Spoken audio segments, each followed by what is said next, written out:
Serverless is just fantastic for getting started fast. But what happens when your little side project suddenly becomes a massive success? Well, all of a sudden, that beautiful, simple architecture you loved can become your single biggest headache.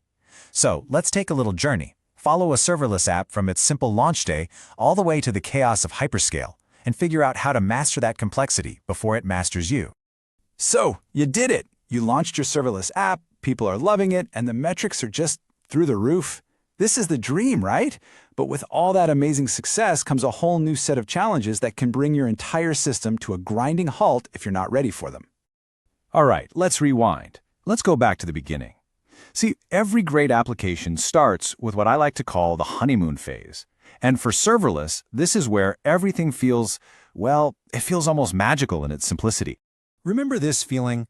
You write a single-purpose function, you hit deploy, and boom, it's live, and it just works. There are no servers to manage, no complex infrastructure you have to provision.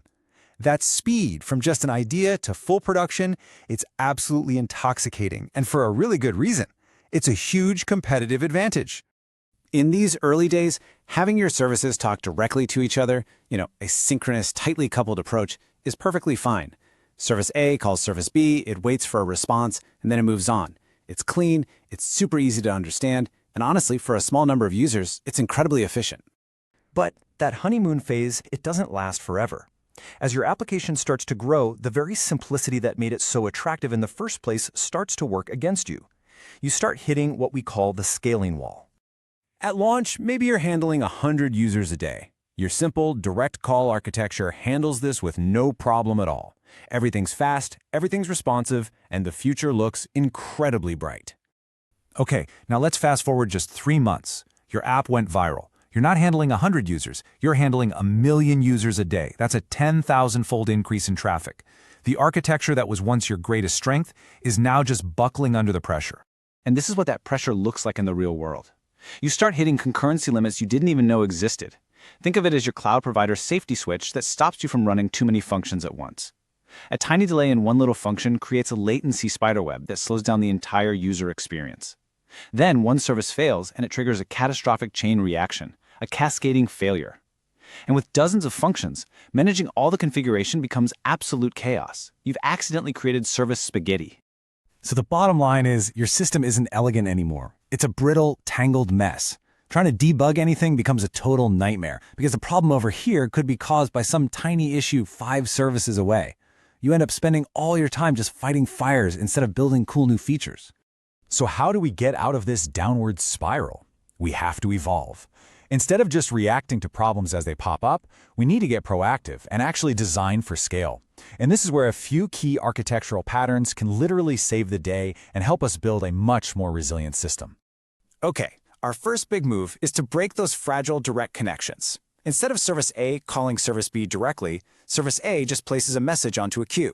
Then Service B can come along and process that message whenever it's ready.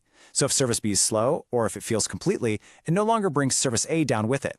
As you can see, that's the real power of decoupling. It isolates failures and lets your system gracefully handle these massive, unexpected spikes in traffic.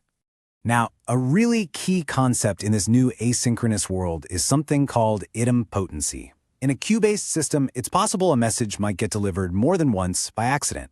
Without idempotency, that could mean charging a customer multiple times for the same order. Yikes. An idempotent function makes sure that processing the same message twice, or even 10 times, has the exact same result as processing it just once. It's an absolutely critical safety net for reliability. Okay, so queues are great for simple one-off tasks. I get it.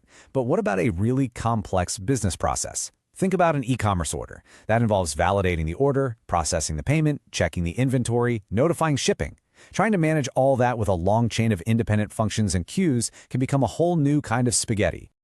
And this is where an orchestrator like Google Cloud Workflows comes into play. It lets you define that entire complex, multi-step process as a single visual workflow. It handles the state, it manages the retries, and it gives you a crystal clear view of exactly where every single order is in the process. It literally turns chaos into a beautifully choreographed dance. So, we've made it through the storm. We've brought in some new patterns and tools to get back in control. So, what are the big picture principles we learned on this journey? What can we use to build architectures that are truly sustainable and built to last? First, be aggressive about decoupling your services. Use events and queues everywhere you can. Second, for any process that has more than a couple of steps, use an orchestrator. Don't even think about it. Third, get your configuration out of your code and manage it in one central place. And finally, and this is probably the most important one, design for failure. Just assume things are going to break and build that resilience in from day one. You know, this really gets to the heart of the whole thing. As your system grows, complexity is just inevitable. You can't avoid it. The goal of a mature architecture isn't to pretend that complexity doesn't exist, but to manage it with intention, using the right patterns and the right tools for the job. And that really brings us to our final thought. As you look at the systems you're building today, ask yourself this one question. Are you just designing for the immediate win, for that quick launch, or are you laying the foundation for an architecture that can actually handle the massive success you're working so hard to achieve? It's a really crucial distinction to make. Thanks for joining me.